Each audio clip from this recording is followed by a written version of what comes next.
On May 15th, 2019, Nintendo presented a Nintendo Direct all about the new upcoming addition to the Mario Maker series. Super Mario Maker 2! This Direct was designed to show the complexity of this new game by explaining all the new parts and gizmos that players can add to their very own Mario Maker levels. And while all these new additions were crazy and game-changing, there was actually a certain game mode that really caught everyone's attention. Yes!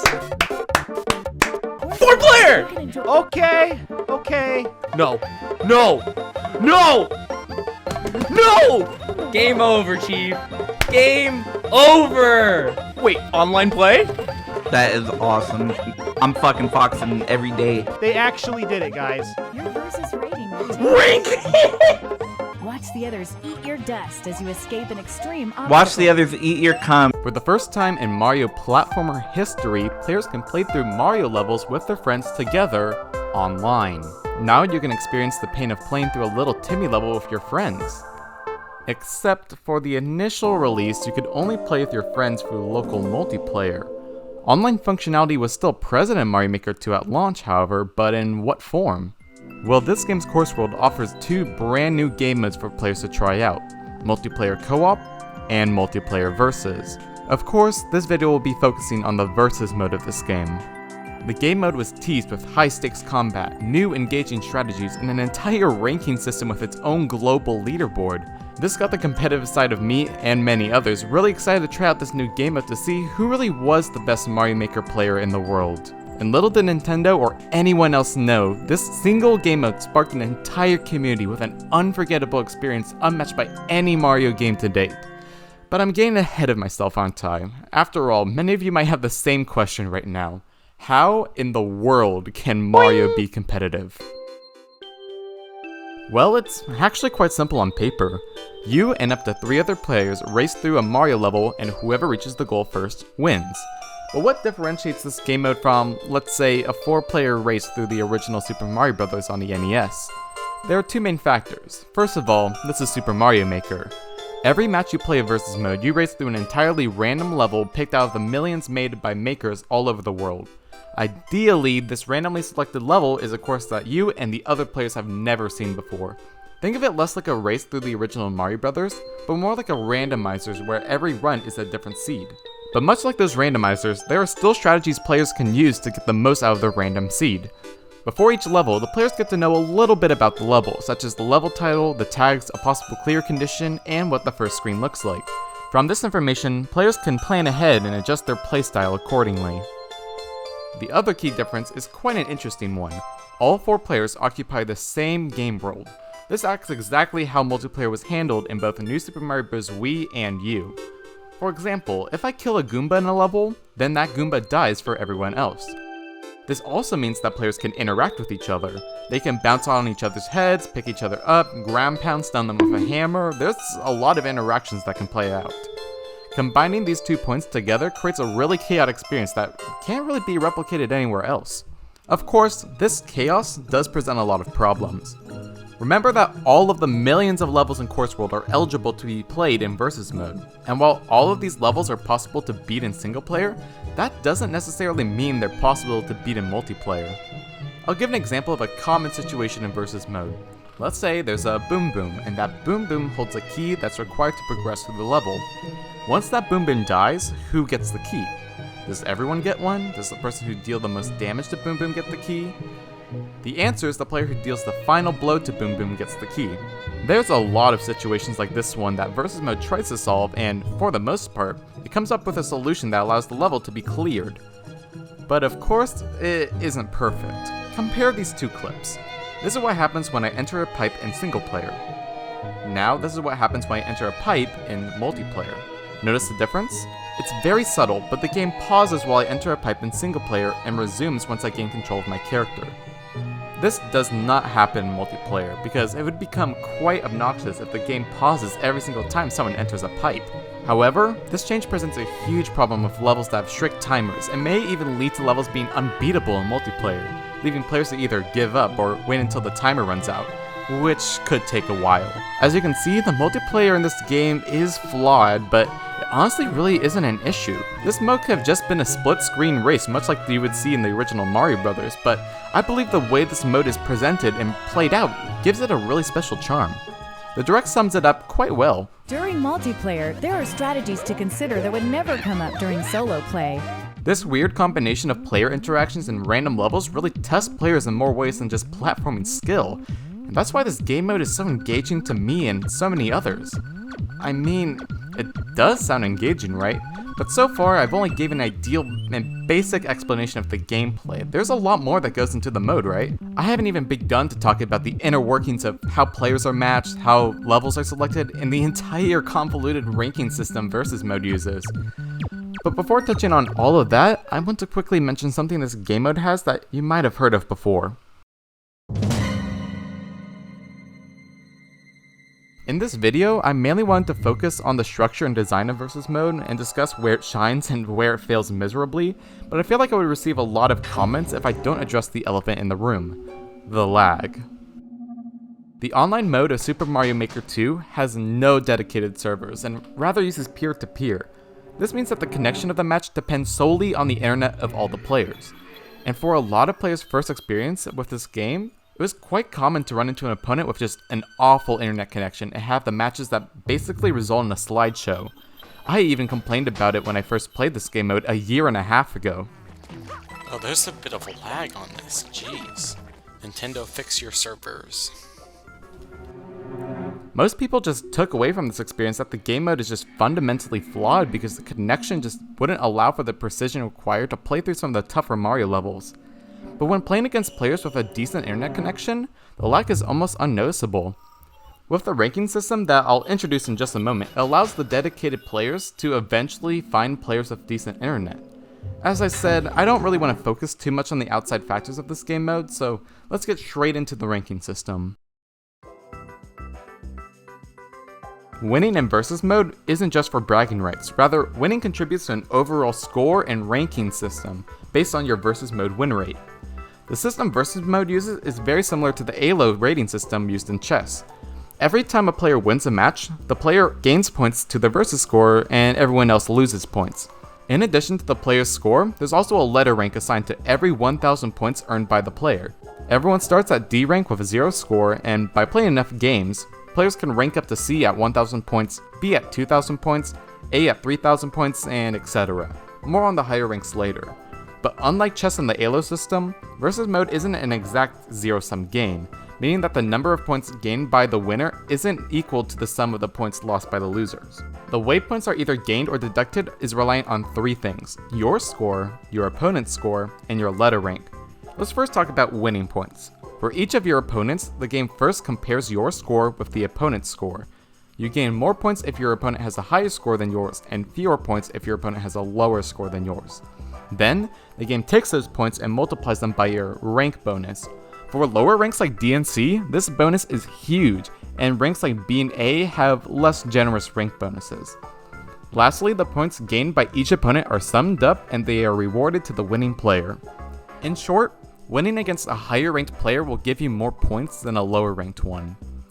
Note, however, that these points are not taken from the losing opponents, but rather their points are deducted through an entirely different process. For the losers, the game only takes their points and the winner's points into consideration, ignoring the other players. Once again, the game compares the 2 scores and deducts points. More points are lost if you're a higher rated player than the winner, and less points if you're lower rated than the winner. Just like how there's a rank bonus for gaining points, there's also a rank modifier for losing points. This time, if you have a lower rank, you lose more points than you would if your rank was higher. However, there's one more factor to consider when deducting points that I've yet to mention. When a player finishes a level, there are a few seconds for the players to also reach the goal before the level truly ends. If a player happens to finish only a few seconds behind the winner, the game adds an additional modifier that lowers the penalty for losing. This modifier can bring the points lost from upwards of 20 whole points to just 3, 2, 1, or even no points lost at all if you lose against a really good player. This is known to members of the Versus community as safety points or a soft loss. Notice that safety points are independent of the winner's gains. Basically, the winner gets the same number of points whether the losers grab the flagpole or not. There is one more thing to know about these safety points, and that they're only available if the level ends with a flagpole. You see, there are many different themes and game styles in Mario Maker 2, and most of these themes end with a traditional Mario flagpole. But this isn't always the case. If the level happens to be in the Super Mario Bros. 3 or Super Mario World game styles, the flagpole is replaced by a roulette box and a gold tape respectively. Also, if the level happens to take place in a fiery castle, the flagpole is replaced by an axe. In all of these cases, the level ends immediately and doesn't allow players to get safety. This is a very important caveat, we'll be coming back to this later. But overall, there's an easy to follow trend with the ranking system. The game rewards players for being underdogs, and punishes players for losing to upsets. To allow for these upsets to happen, Nintendo made the mode's matchmaking system a little less traditional. When queuing for a match, the game looks at your letter rank and tries to find players with the same letter rank as yours to create a fair match. Less commonly, however, the game would sometimes match with players 1 or even 2 ranks higher than your own, just to create upset opportunities. For example, if I currently have, let's say, 2400 points, that would put me in B rank. At this rank, it is possible for me to play against players in both D and S rank, as there's a 2 rank difference between D, B, and S. While this can happen, most of the time I'll just be playing matches against fellow B rank gamers. Most of the time, the game will create a 4-player lobby, but in the event that there's not enough players, or if your connection to the majority of players isn't the greatest, the game could instead match you with only 1 or 2 players. Once queued, players will then begin their match playing through one of Mario Maker 2's many levels. I said earlier in the video that all levels have a random chance of being selected, but that's not entirely true. The game first randomly selects a level to be played in multiplayer versus. After the level is finished, players can vote on how much they enjoyed the level, with 3 options to choose from. Ranging from least enjoyable to most enjoyable, there's boo, meh, and I like it. From there, the game randomly selects someone's vote and then uses it to decide whether to keep the level in the level queue or not. If the level gets favorable votes, then it's more likely that the level will reappear for other players. But if the level gets less favorable votes, then it's less likely that the level will appear for other players, and may even get removed from the level queue entirely. This is to make it more likely that players in versus mode encounter a good level rather than an awful one. But there's another factor that influences what levels get played. If a level creator believes that their level is suitable for multiplayer versus, they can tag their level with the tag multiplayer versus, which makes the level even more likely to get randomly selected for play. There's also another tag that was added in a later update called single player, which prevents the level from being queued at all in versus mode. The voting system and the tagging system don't guarantee that a level selected is any good or even playable in multiplayer, as levels are still randomly added to the pool. But the systems do greatly improve the odds that a good level will be selected for versus mode. The ranking system, the matchmaking system, and the level pool all lend hand in hand to create a fun, chaotic, but fair game mode that's not only enjoyable from match to match, but also creates an absurdly competitive environment. In fact, many great things came from this game mode alone. For example, when players figured out how safety points worked and realized that winners don't get penalized for close races, top-ranked players decided to start waiting at flagpoles so their competitors can lose fewer points from the match. Waiting isn't just a nice thing to do, because if a player's opponent loses fewer points, it actually means the winner would gain more points in the future.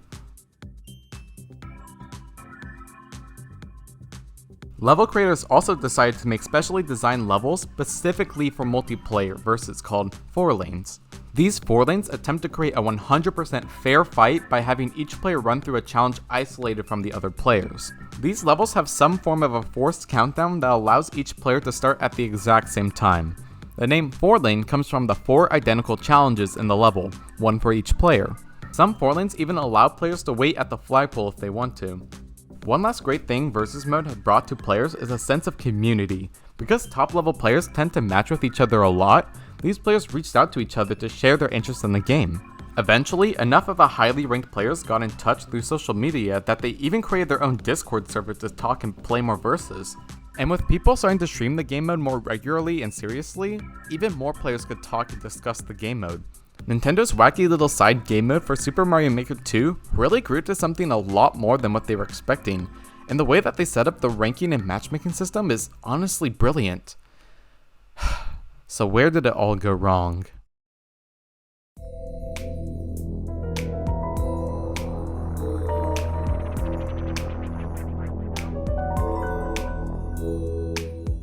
think it's about time to finish introducing all the ranks in the game.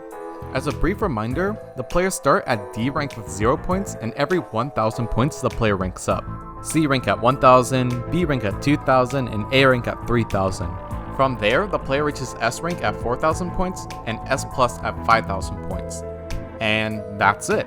There are no ranks past S plus, so S plus is the final rank players can reach. However, players can still increase their score, and there's even a bar that's shown after every match that displays how close they are to getting 6000 points. If a player does reach 6000 points, S plus turns pink and the bar maxes out. Make no mistake, however, this pink S plus is not a new rank. Rather, it's one final reward for dedicated players. But even though the bar maxes out at 6000 points, players can still compete in the versus leaderboard and gain even more points past 6000. But if S plus is the final rank, and the supposed max out is at 6000 points, then it must be really hard to reach, right? Well, let's see what the highest rated player scores and compare it to the supposed max out at 6000. For 6000 being the highest score supported by the game, players can achieve so much more. The top rated player would be 2.5 ranks higher than S plus if there were more ranks. In fact, over 600 players have maxed out in this game mode, with many being far above 6000. And although it may not seem like it, this is actually a huge problem for a competitive game mode. Don't understand why? Well, consider why 7500 is the highest players have achieved and not say 9999. It's not because 7500 is the actual cap of how high players can go, it's because nobody has had the patience and willpower to achieve higher. Notice how I did not say skill as one of the requirements for greater achievement. To understand how absolutely absurd this is, I'll be going over the required average win rate needed to gain more points than losses at each rank. For these examples, I'll be assuming that each loss is a hard loss, aka no safety points are gained. I'll be bringing back safety points back into the equation later. We can find the minimum win rate required to gain points by dividing M by N plus M, where M is the number of points lost per match and N is the number of points won per match. If a player has a win rate higher than the one stated, then they should be able to climb out of the rank after enough matches. At D rank, we get a laughable 3.2% minimum win rate. D rank really serves as a practice mode where players can get used to the game mode until they get enough wins to progress to the real competition. C rank ups the win rate to 11.1%. Remember that generally, most matches have 4 competitors, so theoretically, if everyone has equal skill, then the average win rate should be 25%. B rank starts to get more difficult with a win rate of 23%. Still below the expected theoretical average, but remember that as players progress through the ranks, they'll be facing off against more experienced players, so there may be a learning curve after entering a new rank. By A rank, the win rate goes up to 25%, meaning that A rank becomes the first rank where players need to perform slightly better than the theoretical average. A rank, at least in my opinion, is the first rank where players are really pushed to get better at the game, as being average isn't going to cut it anymore. S rank is quite interesting. Surprisingly, the minimum win rate stays at 25%, but 2 things make it harder than A rank. First of all, you'll be going against S rank players more regularly, upping the difficulty of every match. Secondly, while the win rate does stay the same, the number of games required to progress in the next rank drastically go up, as each win only nets 24 points rather than A rank's 45. So far, everything seems to be in order. Each rank gets slightly harder to climb in, but it's still reasonable. This is where it all changes. S plus has a minimum win rate of 30%, which is okay on its own, but remember that S plus is the final rank. Matchmaking wise, there aren't 1 or 2 ranks ahead of S plus to give players upset opportunities anymore. But the game will still match with S and even A rank players, making it even harder to gain points at this rank. Okay, and what happens when players push past S plus into a higher score? Well, as it turns out, the game still continuously lowers the rank bonus every 500 points.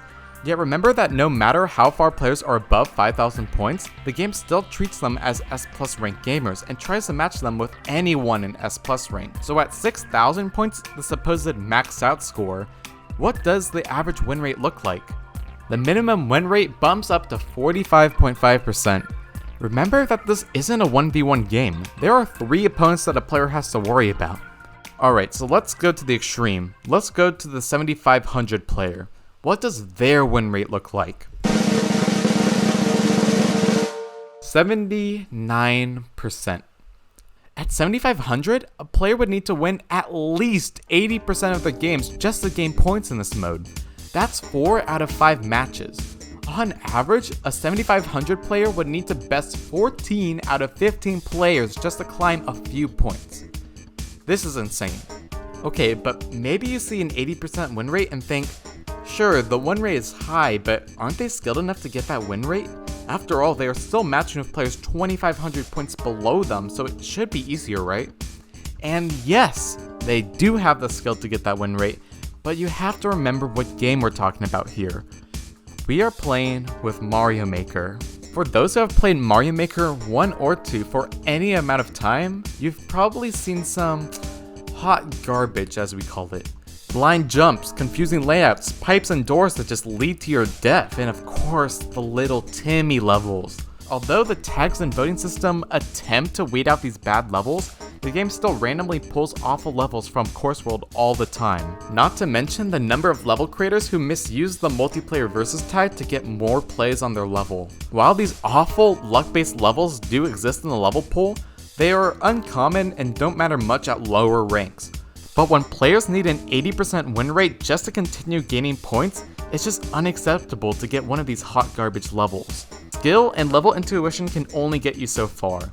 To climb at this high of a level, you need luck, and lots of it. A very high ranked player can win in every skill based scenario, but all it takes is one bad level and one lucky low ranked player to lose so many points in a single match. Even factoring in safety points, the facts still are the same. Sure, the win rate drops to a nice 57%, but it's impossible to guarantee safety every match. Approximately 44% of levels don't even have flagpoles to get safety.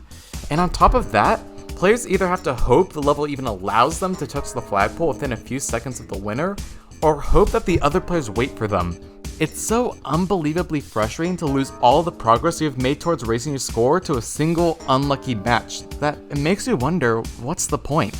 The game basically tells you that there's nothing left to experience in the game past S+. Imagine a game like League of Legends having no ranks past Platinum. It just doesn't work. Do you see why not having higher ranks is such a huge issue for competitive games? The game gives special Mii costumes for every rank you accomplish, but after the S+ costume, there is nothing else the game gives you for climbing further.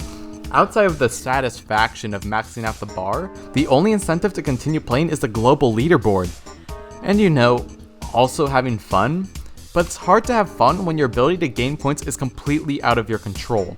And the more matches people play, the more it becomes apparent that luck is a greater factor than skill. And that makes people mad. What's the point? Why bother? I quit. And well, players do quit versus. And really, could we blame them? If the game's own system is basically telling players there isn't more to the mode, then why continue playing? Reggie said it best himself. If it's not fun, why bother? Unfortunately, what was once a thriving community comprising of dozens of top-level players now feels like a barren wasteland where finding those top players seems like an anomaly. Players quitting not only impacts the sense of community, but the ranked mode in general. With fewer top-ranked players, it becomes increasingly less likely to run into those fabled 7,000 players, which makes it harder for players to get massive points through upsets. And this creates a downward spiral of players getting frustrated quicker and quitting the game. Now luckily, it's not all bad. Some players tend to take breaks instead to cool down and eventually come back once the landscape has changed. People still hang around the community and even talk to the Discord that I mentioned earlier. Players even got each other's friend codes and decided to play in flobbies, or friend lobbies for short. In flobbies, players can match against the people they want and not have to worry about the brutal point system. Some players even started hosting tournaments and other fun events surrounding these flobbies that keep the game exciting. Overall, flobbies just seem like the way of the future, but there's still one flaw with them. They don't really allow for new players to join in. In the ranked mode, any kid with a copy of the game can climb through the ranks to prove their skill and eventually join the cool kids at the top of the leaderboards, but with flobbies, that can't really happen. But maybe it's for the best. On April 20th, 2020, Nintendo announced the last major update for Mario Maker 2, which looks like the end of Nintendo's interest in the Super Mario Maker 2 game. It's unlikely now that Nintendo will ever update this game mode again, so perhaps Versus mode is better off being outdated. but a part of me still wants to keep going. Versus mode has been such a huge hobby of mine. You could probably tell because I made a whole video essay on it. I see great potential with this game mode, and honestly, all the parts are there, which is why it hurts so much more that one small misstep can ruin the game for so many people. But as the sands of time continue to fall, we'll keep playing and gaming and see where the future takes us. Okay, wow, I really made that last part grim. In all reality, I don't think this game mode is going anywhere. If the system was truly broken, the community would have been completely disbanded by now. As much as the top players love to complain about versus mode, there's a reason why so many people continue to play it. It's because it's so gosh dang fun. For those who have clicked on this video not knowing a lick about Super Mario Maker 2 and its versus mode, I hope you understand the game mode just a little bit more now. And if you're confused or intrigued by this video, then I highly recommend you give the game mode a shot yourself or watch others play it. In closing, I would like to shout out some content creators who are continuing to put out amazing content for this game. Hopefully y'all can check them out sometime. Firstly, if you want to see some amazing gameplay live, there are a lot of streamers who regularly play versus mode on Twitch.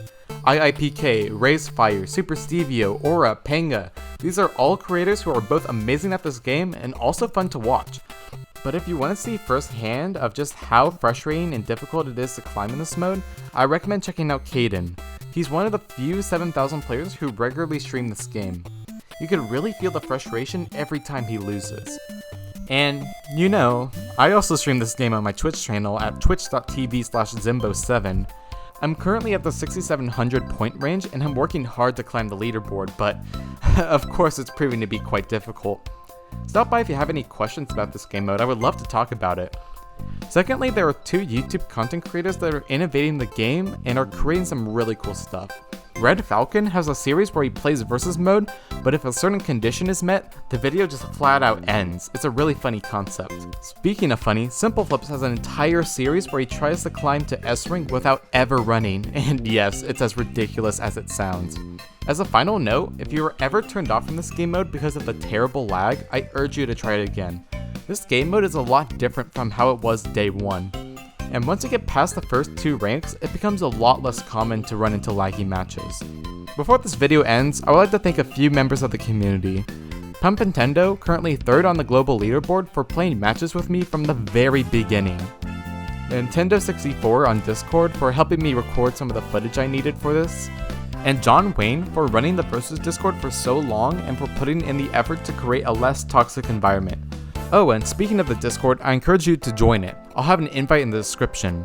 And with that, I think I've talked about a children's game for long enough. I'm gonna get back to being mad over Mario. Bye.